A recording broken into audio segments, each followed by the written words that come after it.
राजापेठ पोलिसांनी उत्कृष्ट तपास कौशल्य दाखवत एका महिलेची गहाळ झालेली पर्स शोधून त्यातील सुमारे 1,11,000 रुपयांचा ऐवज मूळ मालकिनीकडे परत केला आहे। 11 जून रोजी एका महिलेची संतोषीनगर ते राजापेठ बसस्थानक दरम्यान प्रवास करताना ऑटोमध्ये पर्स विसरल्याची तक्रार राजापेठ पोलीस स्टेशनमध्ये दिली होती। पर्समध्ये 5 ग्रॅम सोन्याची पोत, 2 विवो मोबाईल, 1,000 रुपये रोख रक्कम आणि महत्त्वाची कागदपत्रे होती। वरिष्ठ पोलीस निरीक्षक संदीप चव्हाण यांच्या मार्गदर्शनाखाली पोलिसांनी परिसरातील सीसीटीव्ही फुटेज तपासून संबंधित ऑटोचा शोध घेतला। त्यानंतर सोन्याचे दागिने, मोबाईल, रोकड व कागदपत्रांसह एकूण 1,11,000 रुपयांचा ऐवज हस्तगत करून मूळ मालकिनीकडे सुपूर्द करण्यात आला। माझं नाव मयुरी हेमंत अन्नपूर्णे। मी संतोषीनगर गली नंबर 3 येथून यांच्या ऑटोमध्ये स्पेशल ऑटो करून राजापेठ बस स्टँडवर प्रवास करत होती।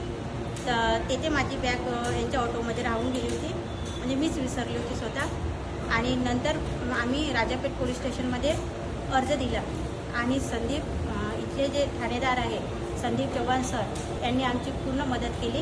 याच्याबद्दल मी त्यांचे आभार मानते। हमारी गाड़ी में इनका पर्स रह गया था।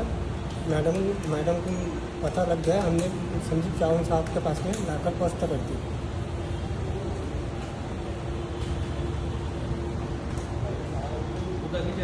या उल्लेखनीय कामगिरीमुळे राजापेठ पोलिसांचे नागरिकांकडून कौतुक होत आहे। आम्ही सहाय्यक पोलीस निरीक्षक नितीन शिंदे राजापेठ पोलीस स्टेशन येथे तपास पथकात नेमणुकीला असून दिनांक 11/6 रोजी एक महिला तक्रारदार पोलीस स्टेशनला आल्या होत्या। त्यांचे पर्स एका ॲटो रिक्षात विसरली होती। सदर पर्समध्ये 5 ग्रॅम सोन्याचा पोत, 2 विवो कंपनीचे मोबाईल व 1,000 रुपये होते।